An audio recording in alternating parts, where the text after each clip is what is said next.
क्लोवरफील्ड एक science fiction anthology film series है जिसमें अभी तक 3 पार्ट आ चुके हैं। क्लोवरफील्ड पार्ट 1 2008 में, 10 क्लोवरफील्ड लेन 2016 और द क्लोवरफील्ड पैराडॉक्स 2018।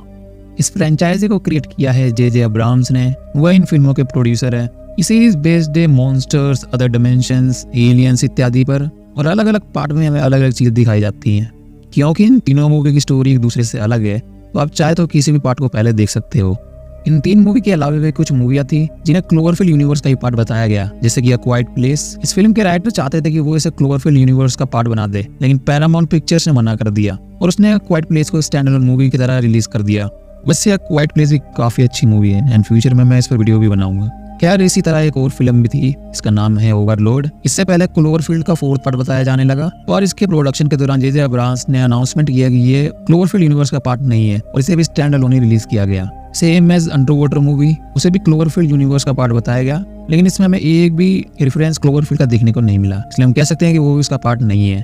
खैर, ये थे कुछ डिटेल्स इस यूनिवर्स से रिलेटेड। तो आते हैं इसके फर्स्ट पार्ट के ऊपर। कहानी की शुरुआत में हमें दिखाया जाता है यूएस मिलिट्री डिफेंस डिपार्टमेंट को एक कैमरा मिला है। इसके अंदर कुछ फुटेजेस होती हैं जिसे वो प्ले करके देखने लगते हैं और पूरी कहानी हमें इसी फुटेज के जरिए दिखाई जाएगी। तो जब इस फुटेज को प्ले किया जाता है, इसमें हम एक कपल को देखते हैं, रोब और उसकी जीएफ बेथ। रोब बेथ के अपार्टमेंट में होता है और तारीख होती है 27 अप्रैल 2008, जगह New York city, Columbus circle building. आज ये दोनों डेट पर जाने वाले हैं। इनकी बातों से पता चलता है ये एक दूसरे को काफी पसंद करते हैं। खैर, ये फुटेज यहीं पर खत्म हो जाती है और अगली फुटेज ऑन होती है। इसमें हमें दिखाया जाते हैं एक और कपल, इनका नाम है जेसन और लिली और तारीख होती है 22 मई। जेसन रोब का भाई है एंड ये दोनों मार्केट आए हुए हैं कुछ सामान लेने, क्योंकि उन्हें फेयरवेल की तैयारी करनी है। दरअसल जेसन फेयरवेल की पार्टी की तैयारी कर रहा है अपने भाई रोब के लिए, क्योंकि वो अपनी कंपनी का वाइस प्रेसिडेंट बन गया है और अब वो जापान जाने वाला है। रोब के जापान जाने से पहले जेसन उसे एक फेयरवेल पार्टी देना चाहता है। आगे हम देखते हैं पार्टी शुरू हो जाती है और जेसन रिकॉर्डिंग का काम अपने फ्रेंड हड को दे देता है। आगे में दिखाया जाता है रोब आ जाता है, जिसे सभी सरप्राइज कर देते हैं। रोब को यह पार्टी काफी पसंद आती है। पार्टी में हम बेथ को भी देखते हैं, जिसके साथ ट्रेविस नाम का बंदा भी होता है। ये देख रोब भड़क जाता है, जिसके बाद रोब और बेथ के बीच आर्ग्यूमेंट हो जाता है। इसमें पता चलता है कि उस डेट के बाद रोब ने बेथ को कॉल ही नहीं किया, इसी वजह से इनके बीच दूरियां बढ़ गई। खैर, गुस्से में बेथ यहाँ से चली जाती है और रोब भी अपने रूम में चला जाता है। लिली के कहने पर हड और जेसन उसको मनाने जाते हैं। इस दौरान एक तेज भूकंप आता है जिससे पूरे शहर की लाइट चली जाती है, लेकिन कुछ ही देर बाद वो लौट भी आती है। न्यूज देखने से पता चलता है भूकंप के कारण एक ऑयल टैंकर डूब गया, जो कि स्टैचू ऑफ लिबर्टी के पास ही खड़ा था। ये सुन सभी छत पर चले आते हैं देखने के लिए, क्योंकि ये सभी स्टैचू ऑफ लिबर्टी के पास ही है। और छत पर आते ही ये देखते हैं शहर के बीच एक जोरदार धमाका होता है, जिसके मलबे इनकी तरफ ही गिरने लगते हैं। इसलिए ये सभी बिल्डिंग के बाहर चले आते हैं। बाहर आए देखते हैं कोई चीज एक बिल्डिंग से टकरा जाती है, जैसे उसे फेंका गया हो। टकराने के बाद वो चीज इनकी तरफ ही आकर गिरती है और ये चीज होती है स्टैचू ऑफ लिबर्टी का सर। इसे देख सभी चौंक जाते हैं, क्योंकि इतनी बड़ी मूर्ति का सर यूं फेंकना तो किसी मशीन के भी बस की बात नहीं है। इसी दौरान हड एक क्रीचर को रिकॉर्ड करता है। इसकी हाइट किसी स्काई स्क्रैपर जितनी होती है। वो क्रीचर फेमस वुलवर्थ बिल्डिंग को भी डिस्ट्रॉय कर देता है, जिससे उसका सारा मलबा इन्हीं की तरफ आने लगता है। इसलिए ये सभी स्टोर में जाकर छुप जाते हैं। पर जब ये बाहर आते हैं तो देखते हैं आसपास की सभी चीजें तहस नहस हो चुकी है। इन्हें बार मेरलिना भी मिलती है, लकीली वो ठीक होती है। सभी लोग फैसला करते हैं उन्हें शहर छोड़ देना चाहिए, इसलिए सभी ब्रुकलिन ब्रिज से होते हुए यहाँ से जाने लगते हैं। उसी दौरान रोब को बेथ का कॉल आता है, पर इतने शोर शराबे में उसे कुछ सुनाई नहीं देता। तभी यहाँ पर एक मॉन्स्टर की पूंछ दिखाई देती है, जो कि इस ब्रिज को तोड़ देती है। इसमें जेसन की मौत हो जाती है, क्योंकि अनफॉर्चुनेटली जेसन इंपैक्ट वाली जगह पर खड़ा था। रोब, लिली, मार्लिना और हड बचकर निकल आते हैं। इन्हें यकीन नहीं होता कि जेसन अब नहीं रहा। पर हम रोब को देखते हैं, वो परेशान होता है। एक तो उसका भाई नहीं रहा, दूसरी तरफ बेथ का भी कोई पता नहीं है। रोब के फोन की बैटरी भी डेड हो चुकी है, इसलिए वो तुरंत ही एक शॉप में जाता है। यहाँ पर हड उसका पीछा करता है, क्योंकि रोब किसी को कुछ भी बता नहीं रहा। शॉप में पहुंच हम टीवी के जरिए देखते हैं पूरे मैनहट्टन शहर में गगनचुंबी इमारतों से भी बड़े मॉन्स्टर्स घूम रहे हैं, जिन्हें सोल्जर्स मारने की कोशिश कर रहे हैं। इन्हीं मॉन्स्टर्स में से एक तो अपने शरीर से कुछ पैरासाइट भी छोड़ रहा है, जो कि लोगों को मार रहे हैं। किसी को भी कुछ नहीं पता कि आखिर ये जीव कहाँ से आए, क्योंकि कुछ घंटे पहले तो इनका नामो निशान भी नहीं था। खैर, फोन चार्ज कर रोब बेथ का मैसेज सुन लेता है, जिसमें बेथ बताती है वो अपनी बिल्डिंग में फंस चुकी है, इसलिए उसे मदद चाहिए। ये सुन रोब उसे बचाने जाने लगता है। हड और बाकी सब उसे रोकने की कोशिश करते हैं, क्योंकि बेथ कोलंबस सेंटर में रहती है, जो कि मैनहट्टन शहर के बिल्कुल बीच में है, जहाँ पर मॉन्स्टर्स ज्यादा मात्रा में तबाही मचा रहे हैं। इसलिए सब उसे मना कर रहे होते हैं जाने के लिए, पर रोब कहता है कि उनको उसके साथ आने की जरूरत नहीं है और वो जा सकते हैं।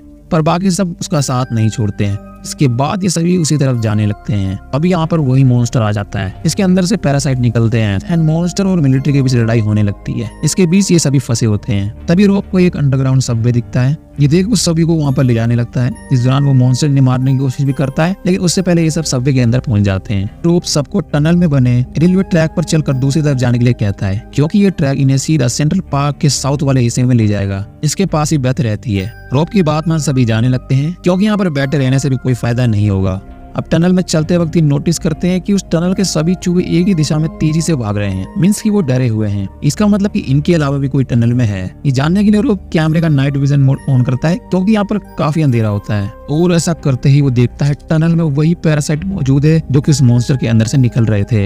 ये देख सभी भागने लगते हैं, पर एक हार्ड को पकड़ लेता है। तभी मार्लिना आकर उसे बचा लेती है, पर इस कोशिश में वो खुद को घायल कर लेती है, क्योंकि उनमें से एक मार्लिना को काट लेता है। मार्लिना को बचा सभी सबवे से बाहर आ जाते हैं और एक अंडरग्राउंड मॉल में पहुंच जाते हैं। यहाँ पहुंचते ही हम देखते हैं मार्लिना ठीक नहीं है और उसकी तबीयत और भी बिगड़ चुकी है। तभी अचानक यहाँ पर कई सोल्जर्स आ जाते हैं जो इन्हें अपने साथ ले जाते हैं। रॉब इन्हें मार्लिना की कंडीशन के बारे में बताता है, इसलिए डॉक्टर्स मार्लिना का चेकअप करने लगते हैं। इसी दौरान वो सोल्जर्स को बताता है कि वो सभी कहाँ पर जा रहे हैं। इस जनरल उसे वहाँ जाने के लिए मना करते हैं, क्योंकि वो बताते हैं कि हैमर डाउन प्रोटोकॉल के तहत वो पूरे शहर पर बॉम्बिंग करने वाले हैं ताकि इन मॉन्स्टर्स को मारा जा सके, इसलिए वहाँ पर जाना सेफ नहीं है। पर वो फिर भी नहीं मानता, उसे कैसे भी बेथ को बचाना ही है। रॉब की जिद देख जनरल उससे एक लोकेशन के बारे में बताते हैं जहाँ से आखिरी रेस्क्यू हेलीकॉप्टर निकलेगा। अगर रॉब सही समय पर वहाँ पर पहुंच गया तो उसे यहाँ से बाहर निकाल लिया जाएगा। खैर इसी दौरान हम मार्लिना को देखते हैं एंड उसकी तबीयत कुछ ज्यादा ही बिगड़ गई है, इतना कि उसके आंख में कान से खून निकलने लगता है। पर इससे पहले कि डॉक्टर्स कुछ कर पाते उसकी मौत हो जाती है, जिससे सबसे ज्यादा हर्ट को बुरा लगता है, क्योंकि एक तो वो उसको पसंद करता था, ऊपर से उसे बचाने के चक्कर में मार्लिना का ये हाल हुआ। खैर वो आगे बढ़ते हैं, ये सभी कोलंबस बिल्डिंग के पास पहुंच जाते हैं। यहाँ पहुंच वो देखते हैं जिस बिल्डिंग में बेथ रहती है वो टेढ़ी हो चुकी है। ये देख सभी तुरंत इस बिल्डिंग में चले जाते हैं और कैसे भी कर वो बेथ के पास पहुंच जाते हैं। वहाँ पहुंच वो देखते हैं बेथ के कंधे में सरिया घुसा हुआ है। इन्हें लगता है कि बेथ मर चुकी है, लेकिन तभी उसकी आंख खुल जाती है। उसे यकीन नहीं होता है ऐसी सिचुएशन में भी वो उसे बचाने यहाँ पर आया है। खैर ये सभी बेथ को सरिये से बाहर उसे बिल्डिंग से बाहर निकाल देते हैं और उस लोकेशन की तरफ जाने लगते हैं जो कि मिलिट्री वालों ने बताया है। तभी यहाँ पर वही पैरासाइट मॉन्स्टर आ जाता है और साथ ही मिलिट्री भी यहाँ पर पहुंच जाती है। डरी हुई लिली सबसे पहले पहुंच हेलीकॉप्टर में बैठ यहाँ से निकल जाती है। वही हर्ट, बेथ और रॉब दूसरे हेलीकॉप्टर में बैठकर निकलते हैं। हेलीकॉप्टर से ये देखते हैं मिलिट्री इस मॉन्स्टर पर बॉम्बिंग करने लगती है, इससे वो मॉन्स्टर नीचे गिर जाता है। सभी को लगता है कि वो मारा गया, पर बॉम्बिंग के धुएं में से अचानक इस मॉन्स्टर का हाथ निकलता है जो कि दूसरे वाले हेलीकॉप्टर से टकरा जाता है, जिससे इनका हेलीकॉप्टर क्रैश हो जाता है। लकीली ये तीनों बच गए होते हैं, लेकिन इनके अलावा बाकी सब मारे जा चुके हैं। लिली के भी हेलीकॉप्टर का कोई पता नहीं होता कि वो बचकर निकल गई है या फिर मॉन्स्टर ने उसके हेलीकॉप्टर पर भी हमला किया। क्या ये सभी हेलीकॉप्टर से बाहर निकल जाते हैं तो अभी यहाँ पर वही मॉन्स्टर आ जाता है और वो हड को मार देता है। रॉब तुरंत ही उसका कैमरा लेकर बेथ के साथ सेंट्रल पार्क में बने एक छोटे से ब्रिज के नीचे छुप जाता है, लेकिन इसका कोई फायदा नहीं है, क्योंकि कुछ ही देर में यहाँ पर बॉम्बिंग होने वाली है और अगर इन्होंने भागने की भी कोशिश की तो ये कहाँ तक भाग पाएंगे। इसलिए रॉब और बेथ कैमरे में सब कुछ बताते हैं जो इनके साथ हुआ। इनकी बातों के दौरान ही बॉम्बिंग स्टार्ट हो जाती है, जिससे ब्रिज टूट जाता है एंड रिकॉर्डिंग यहीं पर स्टॉप हो जाती है, मीन्स कि ये दोनों मारे जा चुके हैं। रिकॉर्डिंग स्टॉप होता ही हमें रॉब और बेथ की डेथ वाली फुटेज दिखाई जाती है, जिसमें हम समुद्र में कोई चीज गिरते हुए देखते हैं। इसके साथ ये फुटेज एंड होती है। एंड क्रेडिट्स के बाद हमें एक डिस्टर्ब वॉइस सुनाई देती है, जिसमें कोई कह रहा होता है हेल्प अस, और अगर इसी को रिवर्स में सुना जाए तो कोई कह रहा है इट इज स्टिल अलाइव, जिसके साथ ही ये कहानी एंड होती है। इस वॉइस को सुना आपको लग रहा होगा या तो रॉब या फिर वो मॉन्स्टर अभी भी जिंदा है, बट मैं आपको बता दूं कि फिल्म के निर्माताओं ने खुद कंफर्म किया है कि उस बॉम्बिंग में वो मॉन्स्टर मारा जाता है, और अगर इतना बड़ा मॉन्स्टर नहीं बच पाया तो रॉब और बेथ कैसे बच पाएंगे। और बात करें लास्ट वाले फुटेज की तो वो सीन में बताता है कि आखिर ये मॉन्स्टर कहाँ से आए। दरअसल वो चीज जो समुद्र में गिरी थी वो कुछ और नहीं बल्कि एक मिट्योर था जो कि आउटर स्पेस से आया था, एंड मोस्ट प्रोबेबली उस मिट्योर में कोई एक्स्ट्रा टेरेस्ट्रियल लाइफ होगी जो कि यहाँ पर आकर ग्रो हो गई एंड मॉन्स्टर्स में बदल गई। वैसे रिसर्च करने पर तो मुझे यही मिला। बाकी द क्लोवरफील्ड पैराडॉक्स में जो दिखाया गया है वो मुझे ज्यादा कन्विंसिंग लगा कि ये मॉन्स्टर यहाँ पर कैसे आए। खैर आपको क्या लगता है आप कमेंट करके बताएं।